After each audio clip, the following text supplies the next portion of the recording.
sent to foster care at the age of 9 because my parents physically and sexually abused. I really don't know what it was like to be a child, only because I've had to be an adult ever since I was young. I'm born in Romania.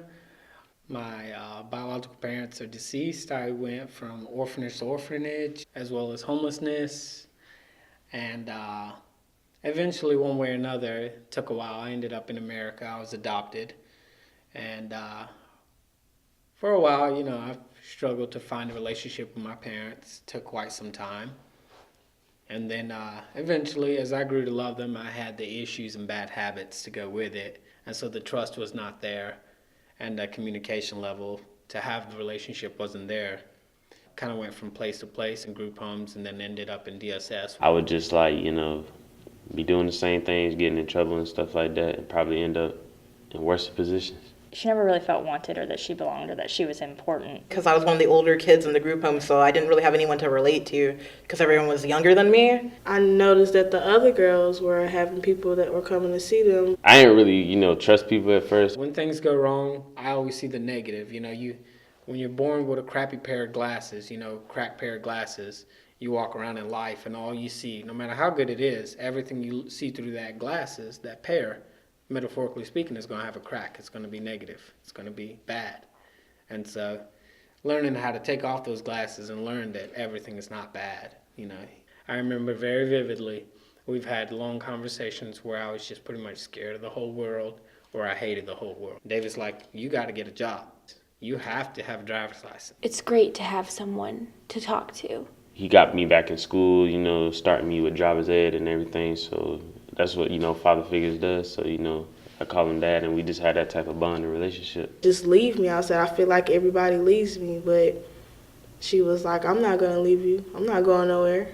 I love Mr. Beats because he, basically like my dad and is my dad because things he done showed me and done helped me with is just wonderful and just a real true blessing. I could tell her anything.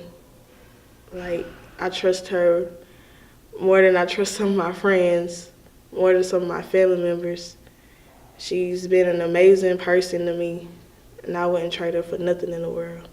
When I need words of encouragement or I need a little bit of wisdom and I couldn't get it from someone else, It's like one of the only things they really have to look forward to because life gets like repetitive and monotonous, and just like that little break where you get to hang out with someone you don't see every day and experience things that you don't do every day and just be a part of like a normal life is super important. After I left the group home, I didn't really have many people to talk to because like normally like when you go to college, you have your parents or like friends from high school to talk to, but I didn't have either one of those things really. So it did help to like have her to just like talk about normal like college stuff or like just the stresses of like exams and like I don't know what I'm doing.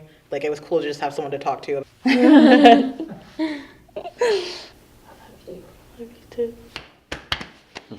It's been an awesome experience. because they gave me an opportunity that I would never experience with someone that can come into your life and show you that they do care. And everybody isn't bad out here in the world. Be a mentor to foster kids because just one person could change that kid's life forever.